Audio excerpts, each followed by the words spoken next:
Sugar కంట్రోల్‌లో ఉండాలంటే జొన్న రొట్టె తీసుకోవాలని చెప్పి కొత్తగా షుగర్ వచ్చిన ఒకతనికి వాళ్ళ ఫ్రెండ్ చెప్పారన్నమాట. అయితే అతనేం చేశారంటే ఈ జొన్న రొట్టె అనేది 3 పూటలు తీసుకోవడం స్టార్ట్ చేశారు. బ్రేక్‌ఫాస్ట్, లంచ్, డిన్నర్ 3 పూటలు జొన్న రొట్టె తీసుకోవడం స్టార్ట్ చేశారన్నమాట. అయితే కొన్ని రోజుల తర్వాత ఏమైంది?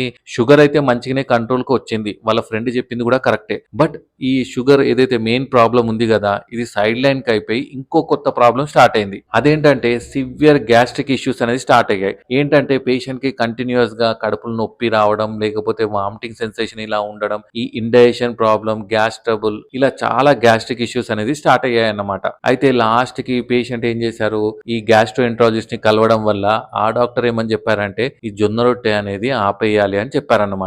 అయితే మీరందరూ తెలుసుకోవాల్సింది ఏంటంటే, ఈ మీ ఫ్రెండ్స్ గాని వీళ్ళు చెప్పే సజెషన్స్ ఎలా పడితే అలా తీసుకోకండి. ఏంటంటే డాక్టర్‌ని కన్సల్ట్ అయ్యి డాక్టర్ చెప్పినట్టు సజెషన్స్ అనేది తీసుకోండి. ఈ జొన్న రొట్టె తోటి షుగర్ మంచిగా కంట్రోల్ ఉంటుంది. అది కరెక్టే. మీరేంటంటే నైట్ టైమ్ అలా తీసుకోవచ్చన్నమాట. కొంతమందికి ఏంటి ఈ జొన్న రొట్టె సరిగ్గా డైజెషన్ ఇష్యూస్ అలా ఉన్నప్పుడు వేరే మిల్లెట్స్ అన్నా ప్రిఫర్ చేయొచ్చు. తప్పకుండా ఇదే తీసుకోవాలి. అలా అని మంచి కంట్రోల్ ఉంటుందని 2 పూటలు, 3 పూటలు అయితే తీసుకోకూడదు.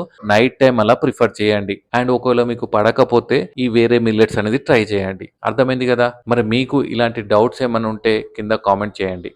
Thank you.